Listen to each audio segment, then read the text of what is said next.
Welcome to the world of Xenobots 4.0. These tiny, living robots might one day help us fix one of our biggest problems, the mountains of tiny plastic pieces floating around in our oceans. In the next few minutes, you'll discover how frog cells, artificial intelligence, and human creativity are coming together to tackle pollution. By the end, you'll see why these living robots might be one of the wildest and smartest ideas in modern science. So, let's begin. What exactly are Xenobots? First, let's clear something up. Xenobots aren't your usual robots. They're not made of metal. They don't have wires or tiny motors. Instead, they're made completely from living cells, usually cells taken from frog embryos. They're not exactly animals either. They have no brain, no nerves, and no feelings. They're somewhere between a machine and a living thing. They're a bit like tiny biological drones. And here's the clever part. When their job is done, they simply break down into harmless organic material. No waste, no pollution. How are they made? So how do scientists build a Xenobot? It all starts on a computer. Humans can't easily plan out every detail of a living robot. It's too complicated. So they use artificial intelligence to help.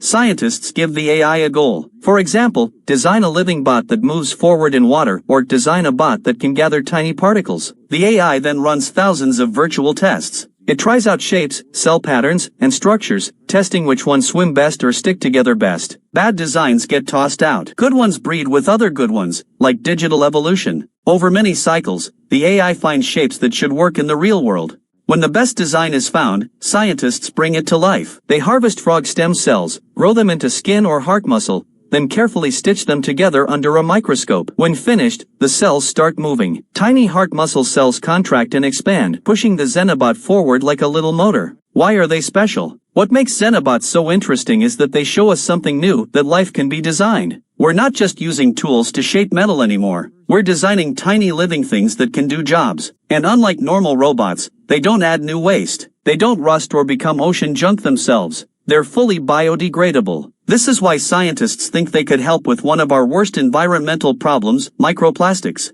Let's talk about the enemy, microplastics. Plastic is everywhere. We wrap our food in it, carry groceries in it, drink water from it. But plastic doesn't really disappear. Over time, sunlight, wind, and water break it into tiny pieces, often smaller than a grain of rice. These tiny bits are called microplastics. They drift into rivers, lakes, and oceans. Fish eat them, birds eat them, and we, in turn, eat fish and birds. Studies have even found microplastics in human blood, in our lungs, and in the deepest parts of the ocean. They're so small that normal cleaning machines can't pick them out. They slip through filters and nets, and they can last for hundreds of years. So how do we get rid of them? Well, until now, we really couldn't. Where Xenobots come in. This is where Xenobots could shine. Because they're so tiny and flexible, they can go where our machines can't. Scientists dream of releasing swarms of Xenobots into polluted rivers or ocean areas. These tiny bots could drift with the current, sense plastic particles, grab onto them, or even break them down chemically. It sounds like science fiction, but it's closer to reality than you might think. How AI helps build better Xenobots. To make this work, the AI behind Xenobots is getting smarter. It doesn't just design static shapes anymore. Scientists are testing AI methods where Xenobots could learn on the job. This means that in the future, Xenobots might adapt like tiny animals. If the ocean current pushes them away, they could change how they swim. If plastic is buried under sand, they might figure out how to dig or gather together to form a bigger cleaning blob. Some scientists compare this to an ant colony. One ant doesn't do much, but together, millions build huge nests, protect food, and find smart ways to survive. Xenobots could form living swarms, a soft net that traps tiny plastic pieces. How would Xenobots remove microplastics? Let's break it down step by step. Step 1. Find the plastic. Some plastics release special chemicals as they slowly break down. Scientists think Xenobots could be made with cells that sense these chemicals, like how bacteria find food. So the bots could sniff out plastic particles and move toward them. Step 2. Grab the plastic. To grab the plastic, some designs add sticky proteins to the Xenobot's surface.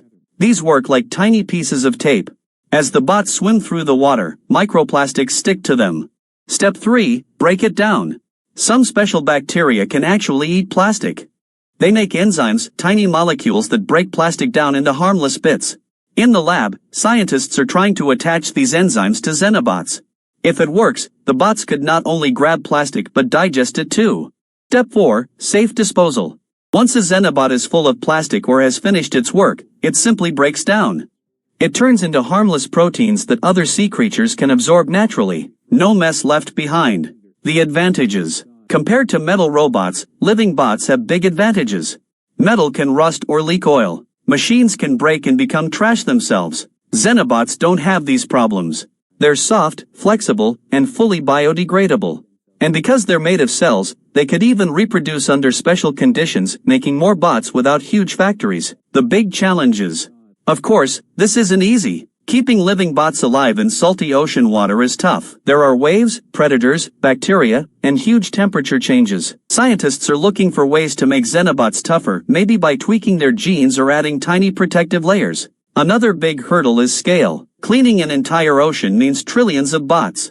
Luckily, living cells can divide and grow. So, in theory, Xenobots could self-replicate in controlled ways. But this brings its own risks. Keeping them under control. One big fear is, what if they multiply too much, or drift somewhere they shouldn't? That's why scientists are building in kill switches. These are genetic codes that make sure the Xenobots die after a certain time or under certain conditions. If they go somewhere unsafe, they simply dissolve. It's like giving them an expiration date. Could something go wrong? Now, let's be honest, releasing living robots into the wild is risky. What if they harm tiny animals that weren't the target? What if they pick up bacteria or viruses? Or what if bad actors copy the technology to build harmful bots, tiny living things that spread toxins or disrupt nature? These are real worries. That's why researchers push for strong rules and global cooperation. They want strict testing, clear safety standards, and open monitoring. What if people just get lazy? Another risk is psychological. If we trust Xenobots to clean our mess, will people keep polluting? Some experts fear people might think, it's fine, the bots will fix it. This is dangerous. Scientists warn that Xenobots are not a magic fix. They're just one tool. We still need to reduce plastic use, ban single-use waste, and build better recycling systems. Think of Xenobots like tiny helpers, not a license to keep throwing plastic away. Beyond oceans, other uses for Xenobots. Here's where it gets even cooler. Cleaning up microplastics is just the start. Originally, Xenobots were designed for medicine. One big dream is to have tiny bots inside your body that deliver drugs exactly where you need them. Imagine a Xenobot swimming through your veins, cleaning out a blocked artery or targeting cancer cells without harming healthy ones. Because they're made of living cells, your body might accept them more easily than metal tools. Scientists also think Xenobots could help fix soil. They might carry good bacteria deep underground or plant seeds in places where machines can't reach. They could even clean up toxic chemicals after oil spills. And here's a wild thought. Studying Xenobots helps us understand what life really is. By watching how they move and work together, scientists learn how simple cells can organize themselves, knowledge that might help us design new medicines, new materials, or even new types of computers. How close are we? So, are Xenobots out there cleaning the oceans already? Not yet. Right now, most tests happen in labs or small tanks. Real oceans are way tougher. Salty water, strong currents, predators all make it hard for a tiny living bot to survive long. Also, the technology for sensing, grabbing, and breaking down plastic is still in progress. Early signs are exciting, but we're years away from big rollouts. Most experts say we might see tiny test runs in real rivers or harbors in about 5 to 10 years. Full-scale ocean cleanup could take decades, but progress is happening fast. Just a few years ago, Xenobots were blobs that wiggled in circles. Now they can swarm, heal, and maybe even learn. That's a huge leap in a short time. Will they change how we see life? Xenobots ask us deep questions. For centuries, we've separated machines from nature. Machines don't grow. Animals do. But now we have living machines, tools that grow, heal, and adapt. It blurs the line between natural and artificial. This could open new doors, living tools that build things, fix things, maybe even restore broken parts of our planet. But it also raises big moral questions. Should we design new life forms just because we can? What if things go wrong? Who controls these new creatures? In the end, Xenobots push us to think deeply about what it means to create and what it means to be responsible for what we create. If you've stayed with me this far, thank you. You're clearly as curious as we are about where the future is headed. So, what do you think? Would you trust living robots to clean up plastic? Or does it sound too risky to mix AI and biology like this? Tell us in the comments. We love reading your thoughts. If you enjoyed this deep dive, give this video a like, share it with a friend who cares about the planet, and hit subscribe. We have more stories coming about how science, nature, and technology are colliding in ways we never imagined. See you in the next video.